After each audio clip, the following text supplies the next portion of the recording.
안녕하세요. 건강궁금TV 시청자 여러분, 오늘은 많은 분들이 궁금해하시는 주제를 가지고 왔습니다. 바로 하루 만보 걷기에 대한 이야기입니다. 혹시 여러분도 스마트워치나 만보계를 차고 매일 만보를 채우기 위해 애쓰고 계신가요?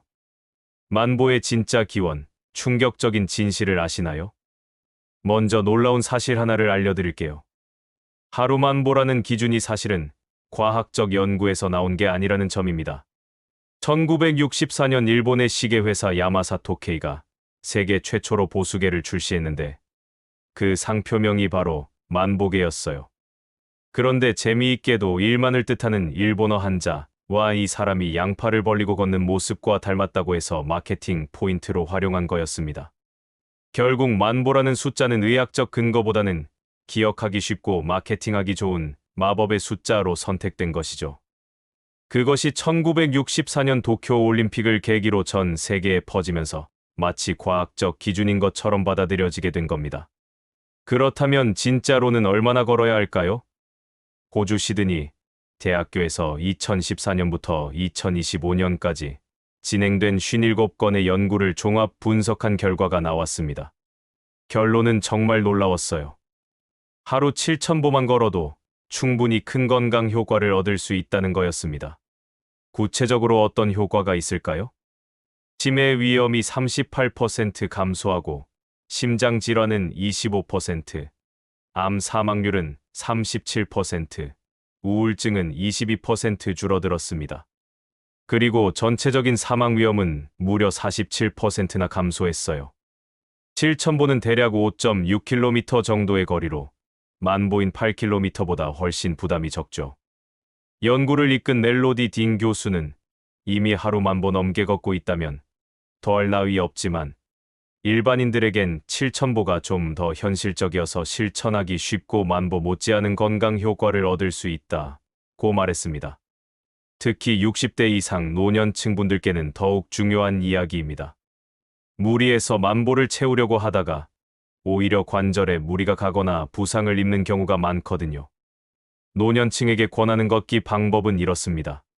첫째, 자신의 현재 활동량을 기준으로 점진적으로 늘려가는 것이 핵심입니다.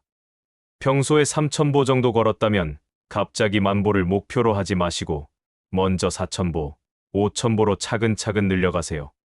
둘째, 걷기 속도도 중요합니다. 대화할 수 있을 정도의 속도로 걷는 것이 좋아요.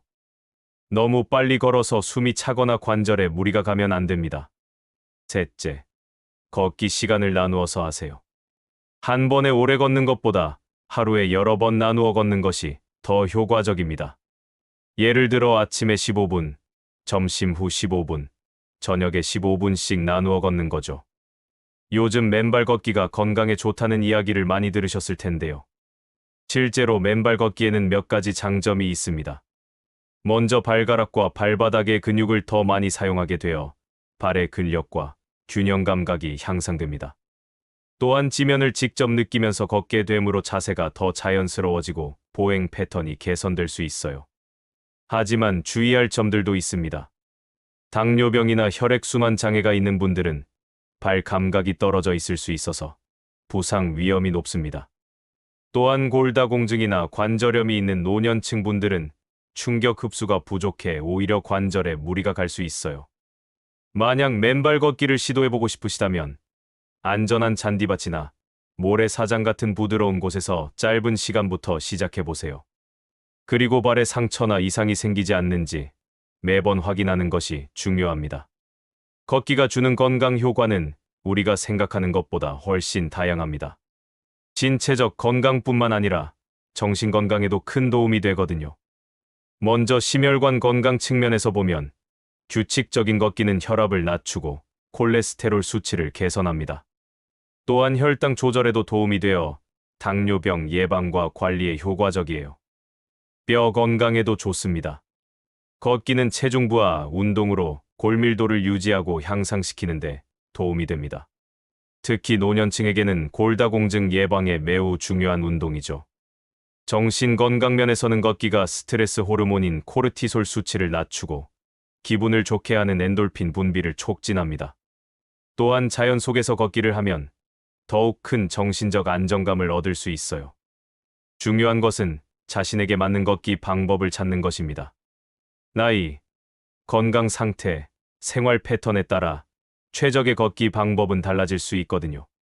만약 평소에 운동을 거의 하지 않으셨다면 하루 2000보부터 시작해 보세요. 매주 500보씩 늘려가면서 점진적으로 목표를 높여가는 것이 좋습니다. 이미 어느 정도 걷고 계신 분들은 걷기의 질을 높여보세요.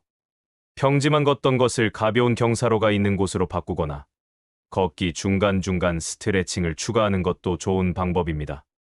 시간이 부족한 분들은 일상생활 속에서 걷기를 늘려보세요. 엘리베이터 대신 계단 이용하기, 한 정거장 앞에서 내려서 걷기, 점심시간에 산책하기 등 작은 변화부터 시작하면 됩니다. 마지막으로 걷기 효과를 더욱 높일 수 있는 실용적인 팁들을 알려드릴게요. 첫째, 올바른 자세로 걷기입니다. 등을 곧게 펴고 어깨는 편안하게 내리고 시선은 15m 정도 앞을 보면서 걸으세요. 팔은 자연스럽게 흔들고 발 뒤꿈치부터 착지해서 발가락으로 밀어내는 동작을 의식해 보세요. 둘째, 적절한 신발 선택이 중요합니다. 쿠션이 좋고 발에 잘 맞는 운동화를 착용하세요.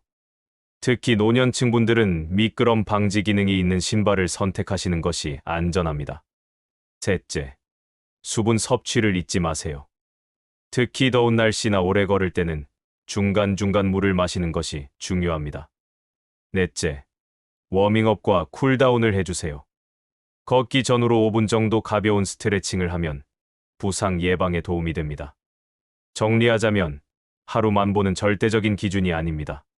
중요한 것은 자신의 상황에 맞게 꾸준히 걷는 것이죠. 7000보만 걸어도 충분한 건강 효과를 얻을 수 있고 현재 활동량보다 조금씩만 늘려가도 상당한 건강 개선 효과를 볼 수 있습니다. 특히 노년층 분들은 무리하지 마시고 자신의 몸 상태를 잘 살피면서 점진적으로 걷기량을 늘려가시기 바랍니다. 맨발 걷기도 좋지만 안전을 최우선으로 고려해서 신중하게 접근하세요. 건강한 걷기의 핵심은 완벽한 만보가 아니라 꾸준한 실천입니다. 오늘부터라도 자신에게 맞는 걷기 계획을 세우고 실천해 보시면 어떨까요? 여러분의 건강한 걷기를 응원합니다. 건강 궁금TV는 앞으로도 여러분의 몸과 마음이 모두 건강할 수 있도록 다양한 시각에서 건강을 바라보는 유익한 정보를 전해드리겠습니다. 단순한 의학 정보를 넘어서 삶의 질을 높이고 진정한 웰빙을 추구할 수 있는 지혜를 함께 나누겠습니다. 오늘도 시청해주셔서 감사합니다. 여러분 모두가 몸과 마음이 조화로운 진정한 건강을 누리시길 바랍니다. 다음에 또 만나요.